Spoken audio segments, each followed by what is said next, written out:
शिवसेना ठाकरे गटातून शिंदे गटात गेलेले संजय दिना पाटील यांनी पत्रकारांवर अर्वाच्य भाषेत आणि शिवीगाळ केलेली आहे आणि त्याच्या निषेधार्थ सोलापूर श्रमिक पत्रकार संघटनेच्या वतीने त्याचबरोबर महाराष्ट्र राज्य मराठी पत्रकार संघटनेच्या वतीने संजय दिना पाटलांचा निषेध या ठिकाणी करण्यात येतोय। आपण पाहतोय जोरदार घोषणाबाजी करत या ठिकाणी संजय दिना पाटलांच्या विरोधात घोषणाबाजी होत असल्याचं आपल्याला पाहायला मिळतंय। या आंदोलनात सर्व पदाधिकारी ज्येष्ठ पत्रकार सहभागी झाले। काय सांगाल बापू, खरं तर अतिशय दुर्दैवी ही घटना आहे। पत्रकारांना अशा पद्धतीने जीवे मारण्याची धमकी दिली जाते, अरे रवीची भाषा केली जाते।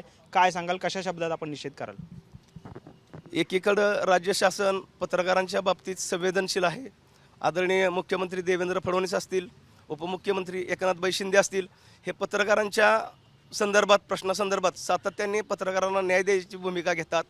दुसरीकडे मात्र 4 दिवसापूर्वी उबाटा सेनेतून शिंदे सेनेत दाखल झालेले संजय दिना पाटील यांनी पत्रकारांना आरेरावीची भाषा वापरली, शिवीगाळ केली। या त्यांच्या वक्तव्याचा सोलापूर श्रमिक पत्रकार संघ आणि महाराष्ट्र राज्य मराठी पत्रकार संघाच्या वतीने आम्ही तीव्र निषेध करतो।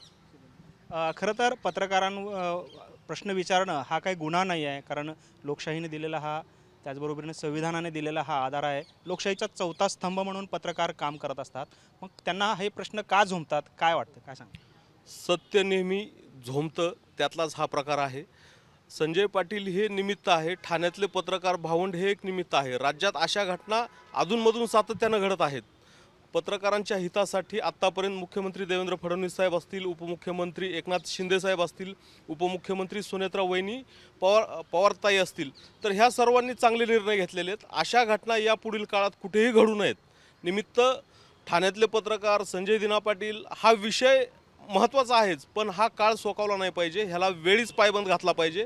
त्यासाठी सरकारने ठोस उपाययोजना कराव्यात अशी त्यांच्याकडून अपेक्षा आहे।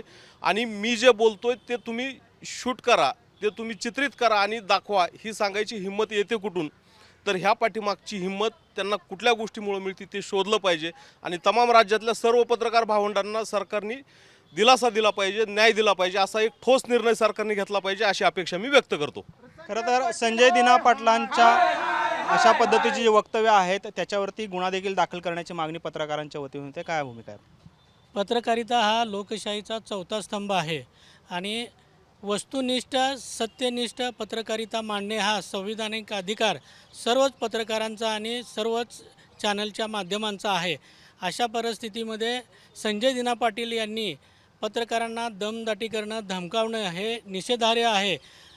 लोकशाहीमध्ये अशा या घटना निंदनीय आणि लांछनास्पद आहेत। स्वातंत्र्य टिकवणं हे आणि लोकहित जपणं हे माध्यमांचं काम आहे, कर्तव्य आहे। बरं प्रश्न विचारण्यापेक्षा खरे प्रश्न विचारणं हा निश्चितच पत्रकारांचा धर्म आहे आणि सत्य मांडणं आम्हा पत्रकारांचा धर्म आम्ही यापुढेही जपत राहू। मुख्यमंत्री देवेंद्रजी फडणवीस, उपमुख्यमंत्री एकनाथजी शिंदे यांनी तत्काळ संजय दिना पाटील यांच्यावर ठोस कारवाई करावी अशी मागणी आम्ही पत्रकार संघटनांच्या वतीनं करीत आहोत। खरं तर संजय दिना पाटील हे खासदार आहेत, यापूर्वी देखील ते खासदार म्हणून काम केलेले आहेत आणि असं असताना त्यांनी या पद्धतीची विधानं करणं, कुठेतरी सत्तेत गेल्यानंतरची ही मस्ती त्यांना आली आहे का, असा देखील प्रश्न या निमित्ताने उपस्थित राहतोय। काय सांगाल, कशा शब्दात आपण निषेध व्यक्त करा? पत्रकारावरती राग काढून त्यांना चालणार नाही। उद्या त्यांना शिवसैनिकाच्या रागाला पण, त्यांच्या रोषाला पण पुढं जावं लागणार आहे। आज तुम्ही पत्रकार हा गरीब वाटला म्हणून तुम्ही त्याच्याशी बोलून किंवा धमकी देऊन मोकळं झालात, उद्या शिवसैनिकाला कसं फेस करणार आहे?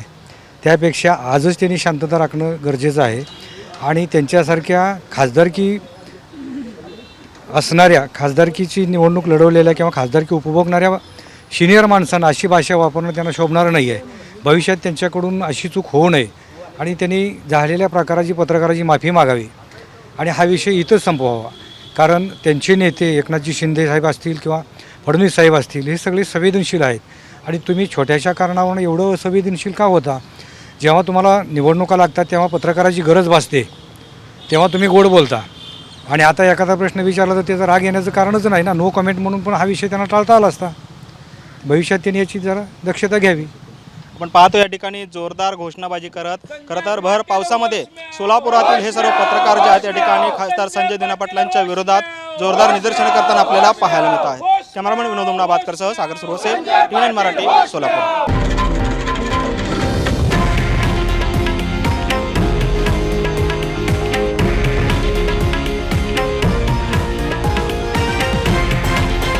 हे आहे देशातील नंबर 1 न्यूज नेटवर्क आणि आपण पाहत आहात TV9 मराठी, एकमेव.